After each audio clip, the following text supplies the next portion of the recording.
AHN news, خبر دنیا بھر سے۔ لیکن میں یہ بات ضرور کہوں گا کہ اگر یہ ہندوستان کے مسلمانوں کی اقلیتوں کی اگر صورتحال ہے تو ریاست میں بھی اگر ہم دیکھتے ہیں تو مسلمانوں نے کانگریس کا ساتھ دیا، تو مسلمانوں نے تیلگو دیشم کا ساتھ دیا، تو مسلمانوں نے تلنگانہ کے تشکیل کے بعد میں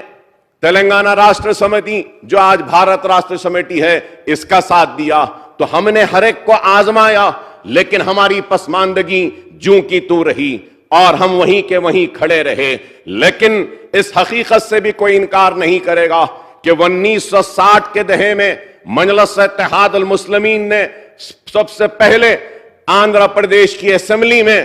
داخلہ لیا اور اس کے بعد اپنی جدوجہد کے ذریعے مسلمانوں کی تعلیمی معاشی پسماندگی کو دور کرنے کے لیے مسلسل نمائندگی کرتی رہی اور حکومتوں کو مجبور کرایا، اور اس کا نتیجہ یہ ہوا کہ آندھرا پردیش کی ریاست ہندوستان کی پہلی ریاست بنی جہاں پہ مائنورٹی کمیشن بنا، مائنورٹی فائنانس کارپوریشن بنا۔ تو یہ سب سے پہلی تھی ریاست، اور یہ بھی حقیقت ہے کہ مجلس اتحاد المسلمین کی جدوجہد کے نتیجے میں ہندوستان میں سب سے پہلے مائنورٹی ویلفیئر کی منسٹری اور مائنورٹی ویلفیئر ڈپارٹمنٹ بھی قائم ہوا۔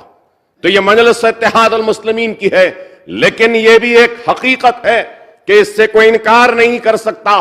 کہ آپریشن پولو و پولیس سیکشن کے نام پر قلم کی ایک جنبش کے ذریعے ہمارے ہزاروں مسلمانوں کو روزگار سے محروم کر دیا گیا۔ قانون ایسے بنائے گئے کہ کبھی ایگریکلچرل لینڈ سیلنگ ایکٹ کے ذریعے مسلمانوں کے زمینات کو چھین لیا گیا، کبھی جاگیر ایبولیشن کے نام پہ مسلمانوں کے جاگیروں اور منصبوں کو چھین لیا گیا، تو کبھی انعام ایبولیشن ایکٹ کے ذریعے زمینات کو چھین لی گئی۔ ارے جو تخت تاج کا وارث تھا، جو کبھی تخت پہ بیٹھا تھا، تاج تھا اس کے سر پر، آزادی کے بعد مسلمان رکشہ ڈھکیلنے پہ مجبور ہو گیا، بنڈیوں پہ آ گیا، اس کے محلات ویران ہو گئے اور اس کے تخت و تاج عجائب گھر کی زینت بن گئے۔ ایک ایسی داستان ہے مسلمانوں کی پسماندگی کی کہ اگر میں کہوں تو یہ کانگریس کے حکومت سے میں کہوں گا کہ مولانا ابوالکلام آزاد کے اس جملے کو دہراؤں گا کہ مولانا آزاد نے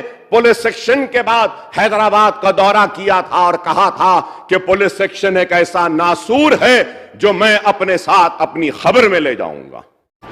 AHN نیوز کو لائک کریں، شیئر کریں اور سبسکرائب کرنا نہ بھولیں۔